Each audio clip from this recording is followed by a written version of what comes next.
नमस्कार दोस्तों, मैं विश्राम स्वागत करता हूं अपने YouTube channel the earth classes में। और हम बात कर रहे थे प्रायद्वीपीय पठार की। प्रायद्वीपीय पठारी प्रदेश के अंतर्गत हमने देखा कि प्रायद्वीपीय पठार कहां से कहां तक विस्तृत है तथा इसका उत्पत्ति कब हुई थी। ये त्रिभुजाकार आकृति में पाया जाता है और गोंडवाना लैंड का एक भाग था। यहाँ भूकंप कम आते हैं, पर इस पर प्रश्न भी लगता है कि लातूर और कोयना के भूकंप यहाँ आ चुके हैं, तो ये शांत क्षेत्र नहीं है। इस पठार को हम उत्खंड भी कहते हैं और इसको हमने अंतिम समय में दो भागों में बांटा था, एक तो मध्यवर्ती उच्च भूमि और एक दक्कन का पठार। तो आज हम बात कर रहे हैं मध्यवर्ती उच्च भूमि के भागों की, जिसके अंतर्गत हमने देखा था सर्वप्रथम अरावली श्रेणी।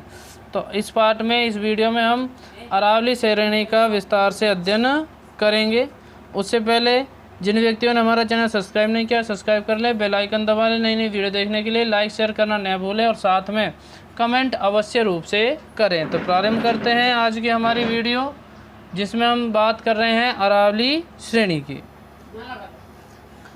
यहाँ हम बात कर रहे हैं मध्यवर्ती उच्च भूमि। किसकी बात कर रहे हैं? मध्यवर्ती उच्च भूमि की। हमने प्रायद्वीपीय पठारी भाग को दो भागों में बांटा, मध्यवर्ती उच्च भूमि और दक्कन का पठार। तो हम यहाँ बात कर रहे हैं मध्यवर्ती उच्च भूमि की, और इसके अंतर्गत सर्वप्रथम पढ़ रहे हैं अरावली श्रेणी को। किसके बाद अध्ययन कर रहे हैं?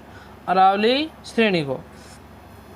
देखो, अरावली जो पर्वतमाला है ये प्राचीन समय में विकसित हुई थी, यानी कि विश्व की सबसे प्राचीनतम पर्वतमाला है। क्या है भाई? विश्व की सबसे प्राचीनतम पर्वतमाला कौन सी है? अरावली पर्वतमाला है, जिसका विस्तार हम गुजरात से और कहाँ तक देखते हैं भाई? दिल्ली तक देखते हैं। कहाँ तक देखते हैं? गुजरात से और दिल्ली तक इसको हम देखते हैं, इसका अध्ययन करते हैं। यहाँ हम देखते हैं कि अरावली पर्वत श्रृंखला का शाब्दिक अर्थ, अरावली पर्वत श्रृंखला का शाब्दिक अर्थ चोटियों की पंक्ति होता है। क्या होता है भाई? चोटियों की पंक्ति। क्या होता है? चोटियों की पंक्ति। इसकी उत्पत्ति अरब सागर से मानी जाती है, इसलिए अरब सागर को इसका पिता कहा जाता है। कैसे मानी जाती है? अरब सागर से, इसलिए इसे अरब सागर का पिता माना जाता है। और साथ में यह विश्व की सबसे प्राचीनतम वलित एवं अवशिष्ट पर्वत श्रेणी है। कैसी है? वलित एवं अवशिष्ट पर्वत श्रेणी है। प्री कैम्ब्रियन चट्टानों का आधारभूत वर्णन A.M. हॉरेंस ने 1923 में किया था, और उसके आधार पर ही इसको प्री कैम्ब्रियन कल्प या धारवाड़ युग की उत्पत्ति माना जाता है। क्या माना जाता है? प्री कैम्ब्रियन युग या धारवाड़ कल्प की उत्पत्ति माना जाता है। और इसका विस्तार गुजरात के पालनपुर से राजस्थान, हरियाणा होकर दिल्ली में स्थित रायसीन की पहाड़ी तक स्थित है। कहाँ तक है? रायसीन की पहाड़ी तक स्थित है, दिल्ली में। और रायसीन की पहाड़ी पर राष्ट्रपति भवन बना हुआ है। क्या है भाई? रायसीन की पहाड़ी पर राष्ट्रपति भवन बना हुआ है। वहीं हम इसकी बात करते हैं तो इसकी लंबाई 692 किलोमीटर है। कितनी है भाई? यानी कि पूरी गुजरात से लेकर दिल्ली तक इसकी लंबाई कितनी है? 692 किलोमीटर। पर अगर हम राजस्थान की बात करते हैं तो राजस्थान में इसकी लंबाई लगभग 550 किलोमीटर है। कितनी है? 550 किलोमीटर है। आगे बात करते हैं इसकी।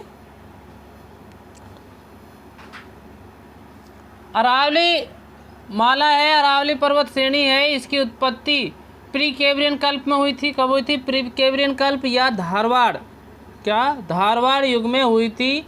और इसका वर्णन किया जो A.M. हेरोन। किसने किया? A.M. हेरोन ने किया है। किसने किया? A.M. हेरोन ने किया। और कब किया? 1923 ईस्वी में किया। कब किया? 1923 ईस्वी में बताया कि अरावली पर्वतमाला की उत्पत्ति प्री कैम्ब्रियन कल्प में हुई थी या धारवाड़ युग में हुई थी। कब हुई थी भाई? धारवाड़ युग में हुई थी।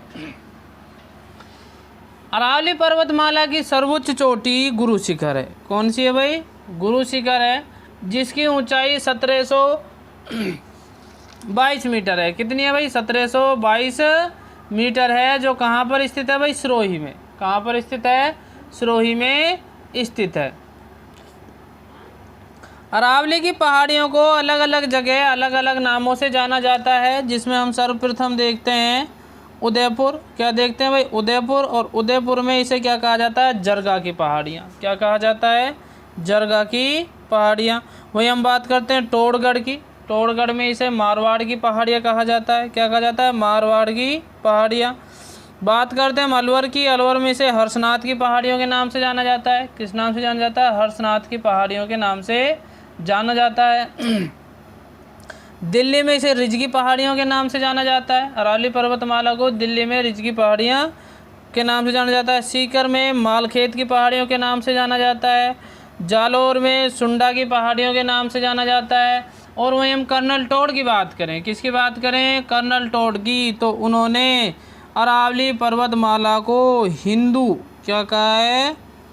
हिंदू ओलंपस। क्या कहा है? हिंदू ओलंपस कहा है। हिंदू ओलंपस कहा है। किसने? टोड ने। कर्नल टोड ने अरावली पर्वतमाला को हिंदू ओलंपस की उपाधि दी है या हिंदू ओलंपस कहा है। वहीं हम सिरोही की बात करें तो सिरोही में आबू गुलाब के नाम से जाना जाता है। किस नाम से जाना जाता है? आबू गुलाब के नाम से अरावली पर्वतमाला को जाना जाता है। आगे बात करते हैं इसकी।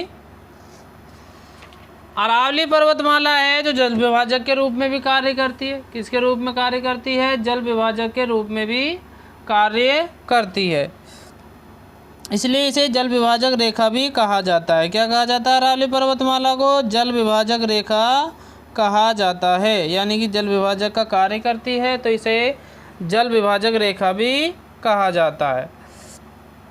इसके पश्चिम में, अरावली के पश्चिम में प्रभावित सिंधु नदी कौन सी है भाई? सिंधु नदी तंत्र। पश्चिम में कौन सा है? सिंधु नदी तंत्र अपना जल अरब सागर में गिराता है। किस में गिराता है भाई? अपना जल अरब सागर में गिराता है। वहीं हम बात करें इसके पूर्व में प्रभावित गंगा नदी तंत्र कौन सा है? गंगा नदी तंत्र अपना जल बंगाल की खाड़ी में गिराता है। कहाँ गिराता है? बंगाल की खाड़ी में गिराता है। वहीं हम बात करते हैं पूरे मैदान के अंतर्गत, पूरी मैदान कौन सा? पूरी मैदान के अंतर्गत चंबल बेसिन, बनास बेसिन, माही का बेसिन या माही का मैदान, छप्पन का मैदान आदि नामों से अरावली पर्वतमाला को जाना जाता है या अरावली पर्वतमाला में स्थित है। वही हम डूंगरपुर की बात करें तो डूंगरपुर को हम पहाड़ों की नगरी कहते हैं। क्या कहते हैं भाई? पहाड़ों की नगरी कहते हैं। किस वजह से? अरावली पर्वतमाला की वजह से। वहाँ पर गहरी है, अधिक पाई जाती है। यहीं पर हम बात करें तो यहाँ उड़िया का पठार भी पाया जाता है। राजस्थान में सबसे ऊंचा पठार है। राजस्थान का पठार कौन सा है सबसे ऊंचा? उड़िया का पठार है। वहीं हम बात करते हैं माउंट आबू पर्यटन स्थल की। किसकी बात करते हैं? माउंट आबू पर्यटन स्थल जो कहाँ है? अरावली पर्वतमाला में। कहाँ पर है? अरावली पर्वतमाला में है और 1200 मीटर की ऊंचाई पर स्थित है। ये कितनी मीटर की ऊंचाई पर है? 1200 मीटर की ऊंचाई पर स्थित है। माउंट आबू नगर बसा हुआ है जो पर्यटक स्थल की दृष्टि से महत्वपूर्ण है। यहीं पर हम देखते हैं नक्की झील है। कौन सी है भाई? नक्की झील है, जो भी कहाँ है भाई? अरावली पर्वतमाला में स्थित है। यहीं पर उड़िया पठार है। कौन सा है? उड़िया का पठार कहाँ पर है? माउंट आबू में ये स्थित है। गुरु शिखर यहाँ की सर्वोच्च चोटी है जो 1722 मीटर की ऊंचाई पर स्थित है। तो ये सब क्या था भाई? अरावली पर्वतमाला में स्थित था। और यहीं पर प्रसिद्ध जैन मंदिर दिलवाड़ा का जैन मंदिर स्थित है। कौन सा? दिलवाड़ा का जैन मंदिर स्थित है। कहाँ पर? अरावली पर्वतमाला में। तो ये था अपना अरावली पर्वतमाला। और इसको अब थोड़ा सा मैप में देख लेते हैं, मैप में कहाँ कहाँ स्थिति है इसकी। तो ये जो हमारा मैप है इसमें हम बात कर रहे हैं यहाँ से और यहाँ तक की, दिल्ली तक के क्षेत्र की। यहाँ से प्रारंभ होता है और यहाँ तक है। तो इसकी कुल लंबाई कितनी है? 692 किलोमीटर। कितनी है? 692 किलोमीटर। अगर बात करें हम इसके पश्चिम भाग की तो पश्चिम में सिंधु नदी तंत्र कहाँ जा रहा है भाई? अरब सागर में। कहाँ पे गिर रहा है? अरब सागर में। अगर हम बात करें इसके पूर्वी की तो ये गंगा नदी तंत्र पूरा। कौन सा है? गंगा नदी तंत्र जो कहाँ जा रहा है? बंगाल की खाड़ी में स्थित है। कहाँ पर है? बंगाल की खाड़ी में स्थित है। अगर हम बात करें इसकी सर्वोच्च चोटी गुरु शिखर जो सिरोही में स्थित है, जिसकी ऊंचाई 1722 मीटर है। ये हमारी अरावली पर्वतमाला है बीच में। कौन सी है भाई? अरावली पर्वतमाला है, जिसका अध्ययन हमने आज किया है। इसके बाद हम बात करेंगे प्रायद्वीपीय पठार के अगले हिस्से की। हमने यहाँ देखा था कि भारत का जो प्रायद्वीपीय पठार है, क्या है भाई? प्रायद्वीपीय पठार है, वो इस क्षेत्र में स्थित है। यहाँ से होता हुआ, अरावली से होता हुआ इस प्रकार से त्रिभुजाकार आकृति में स्थित है। तो आज हमने इस क्षेत्र का अध्ययन किया है और अब हम करेंगे मालवे के पठार का अध्ययन अगले वीडियो में। मालवे के पठार के बारे में बताएंगे। मालवा का पठार नामकरण मालव जनजाति के अनुसार हुआ था और यहाँ पर अरावली पर्वतमाला और विंध्याचल पर्वतमालाओं के मध्य में स्थित है। इन सभी पर हम चर्चा करेंगे और यहाँ पर पाई जाती है विंध्याचल पर्वतमाला। तो बीच वाला क्षेत्र ये मालवा का पठार है। तो इसकी चर्चा हम करेंगे अगले चैप्टर में, अगले वीडियो में। उससे पहले अगर आपको कोई बात समझ नहीं आई हो, कोई समस्या हुई हो इस लेसन में, तो कमेंट करें अवश्य रूप से, जिससे हम कमेंट का उत्तर देंगे और आपको उस कन्फ्यूजन को दूर भी करेंगे। अगर हमारी वीडियो आपको अच्छी लगी है तो लाइक शेयर अवश्य करें, साथ में कमेंट करना ना भूलें और सब्सक्राइब नहीं किया है तो सब्सक्राइब अवश्य रूप से करें। नमस्कार।